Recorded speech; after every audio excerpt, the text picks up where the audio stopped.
You did everything to reduce your melasma. You use the right serums, you use sunscreen, you take supplements every day, but your melasma keeps getting worse. Now, it's not because you're doing something wrong. It's because there's actually 5 things hidden in your home right now that's making your melasma darker. And you're probably exposed to them every single day without realizing it. Hi, I'm Dr. Ingky and I'm on a mission to help 1 million women get rid of their melasma. Today, I'll be revealing the top 5 hidden triggers in your home that's darkening your melasma. Now, I'm ranking them by frequency, meaning the triggers you encounter most often are ranked first. For each trigger, I'll explain the mechanism and give you practical solutions how you can implement it today. So, let's start the video.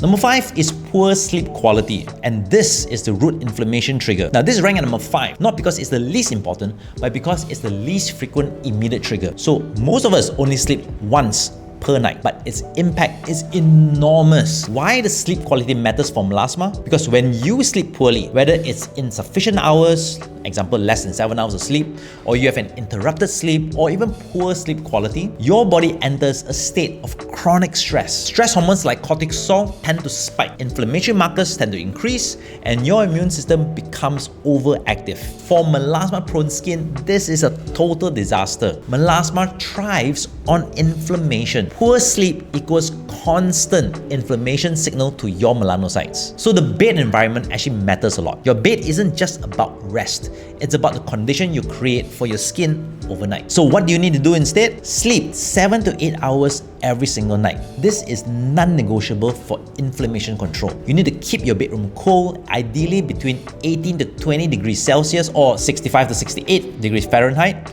because heat disrupts sleep quality and triggers melanocyte. You need to sleep on your back. Avoid sleeping face down on your pillow because pillow friction plus the pressure on your face creates irritation. You use a silk or satin pillowcase because this helps reduce friction compared to cotton. Because cotton, when you rub your skin against cotton, it creates micro-inflammation. Do remember to keep your bedroom dark so that there's no light, because darkness triggers melatonin production, which helps improve sleep quality. And this is a big no-no. No screens 1 hour before bed. Blue light suppresses melatonin, which worsens your sleep quality. So the rating for this is 4.5 out of 5 for impact because of high inflammation driver, but the least frequent trigger. Now, ranked at number 4 is your hair dryer. Now, you frequently encounter this, but this is easily controlled. Now, most women use a hair dryer anytime between 3 to 7 times per week. And if you're not careful, you're actually triggering melasma every single time. Now, why hair dryer heat triggers melasma? Now, a typical hair dryer emits heat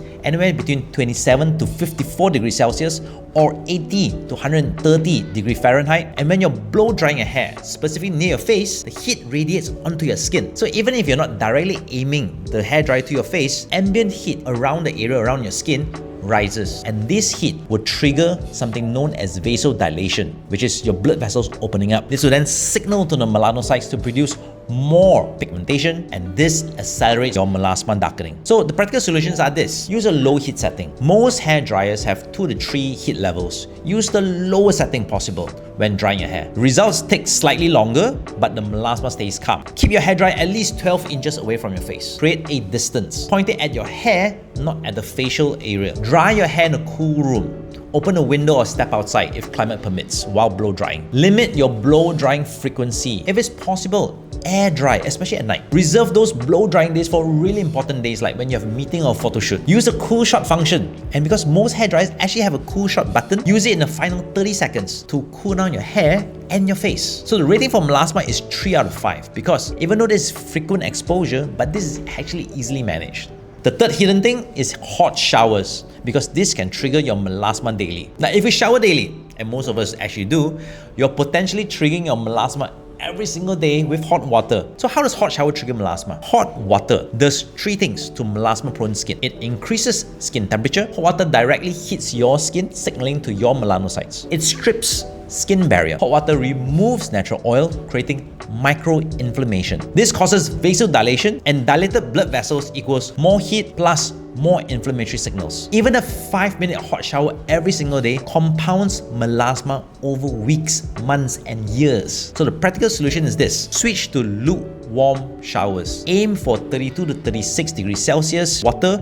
or 90 to 98 degrees Fahrenheit. Now this is warm enough to be comfortable, but cool enough not to trigger melasma. And if you need to have a hot shower, rinse it off with cold water after that. At least 30 to 60 seconds of cool water after your hot shower. This helps reset your skin temperature and helps close your pores. Keep shower duration under 10 minutes. The longer the showers, the more heat exposure you have. So reduce the time that triggers your melasma. And also, apply a cooling serum immediately after you step out of the shower, within 1 to 2 minutes. The coolness of the serum actually counteracts the heat trigger. So the rating for melasma is 4 out of 5 because of daily exposure, cumulative impact, but it's easily controllable. Now the hidden trigger number 2 is blue light from your screens. So if you use a phone, a laptop, or a television for more than 2 hours daily, which most of us actually do, you're triggering melasma constantly. Blue light doesn't just strain your eyes, it also actively triggers melanin production. So how does blue light actually trigger melasma? So blue light has a specific wavelength between 380 to 500. It has a unique effect on melanocytes. There is direct melanin stimulation from blue light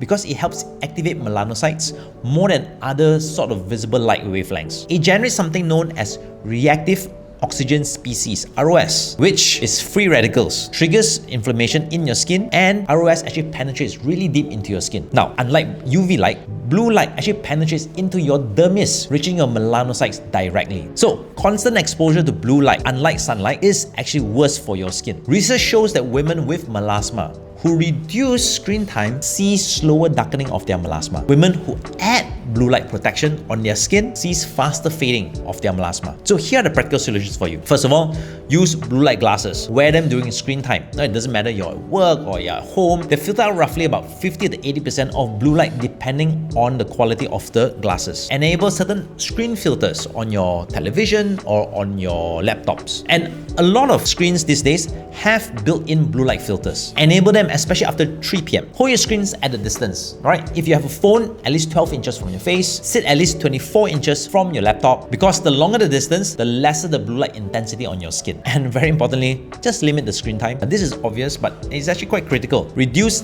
non-essential screen time. Set a daily limit for yourself, right? Maybe 1 hour per day. Always remember to take screen breaks in between. So every 20 minutes, look away for roughly about 20 seconds at about 20 feet away from the screen, because this gives your skin a short break from the constant blue light. And the rating for melasma is 4.5 stars out of 5 because of constant exposure. It's scientifically proven trigger, however, it's easily manageable with the right tools. And the number 1 hidden trigger, this is actually heat from your stove.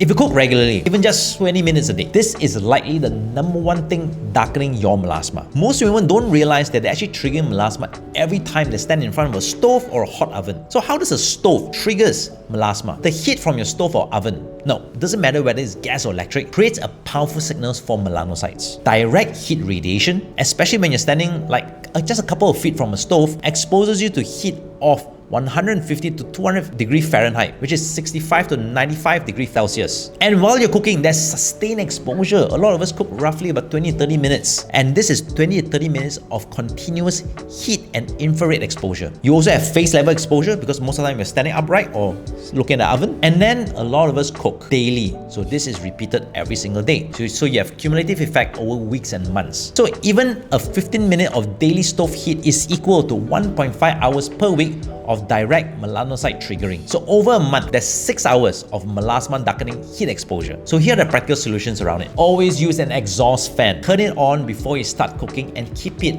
on for 5 minutes after you complete cooking. This vents away the heat from your face. You also need to increase the distance from the heat. Now, if possible, use things like back burners instead of front burners. Stand slightly back from the stove, and every single foot of distance reduces the heat intensity exponentially. You might want to cook faster or cook in batches, so it helps reduce your total cooking time. Example, 15 minutes of cooking is much better than 30 minutes of cooking. Wear a hat, alright, or a headscarf loosely, which creates a barrier between your face and the heat. And I highly recommend to apply a barrier serum, a heat barrier serum, before cooking. Some serums contain silicones which create a protective layer, or you can even use zinc oxide. Apply a thin layer on your skin before cooking. Now, another thing is cool your face immediately after cooking. Splash some cold water on your face or apply a cooling serum within 1 or 2 minutes of cooking. This helps reset your entire skin temperature. And my rating for this is actually 5 out of 5 because it's most frequent daily trigger, it has a highest cumulative impact, and is easily manageable. But here's the thing, you can't eliminate all 5 triggers today. You have to cook, you have to shower, and you have to use screens for work. So the goal is not to eliminate them entirely. The goal is actually to minimize them every single day strategically. So here's a realistic daily protocol. In the morning, cool shower. Or if you want a hot shower, yeah, but you need to rinse it off with cool water. Cook breakfast with an exhaust fan on. Distance yourself from the stove. And during the day, wear blue light glasses. If you're working on screens, take 20-second breaks every 20 minutes. Just look away from the screen or walk away from the screen. Avoid unnecessary heat exposure. In the evening, no screen time 1 hour before bed.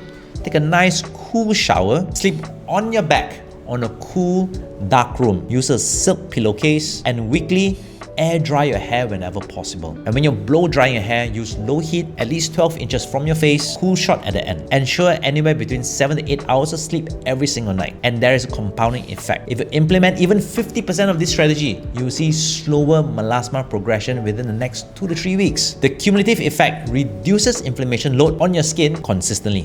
However, here's what I actually learned. You can eliminate every single trigger in your home. You can have the perfect sleep, the coolest shower, no screens, no stove heat, but your body is still under constant environmental stress. And that stress leads to inflammation. And inflammation is what keeps melasma active and darkening. So that's where a product known as Light Up comes in. When you trigger melasma, it doesn't matter whether it's unavoidable heat exposure, screen time, or just environmental stress. Your body produces something known as inflammation. This inflammatory molecule keeps the melanocytes activated. Light Up is formulated with things like L-cysteine, pine bark extract, fern extract, and NAC. And all of these are powerful anti-inflammatory and antioxidant compounds. So here's the synergy. You eliminate as many triggers from your home as possible. Means you take cool showers, you distance yourself from the stove, you wear blue light glasses, you optimize your sleep. But simultaneously at the same time, Light Up is reducing the inflammatory cascade that's happening inside your body from unavoidable triggers. Because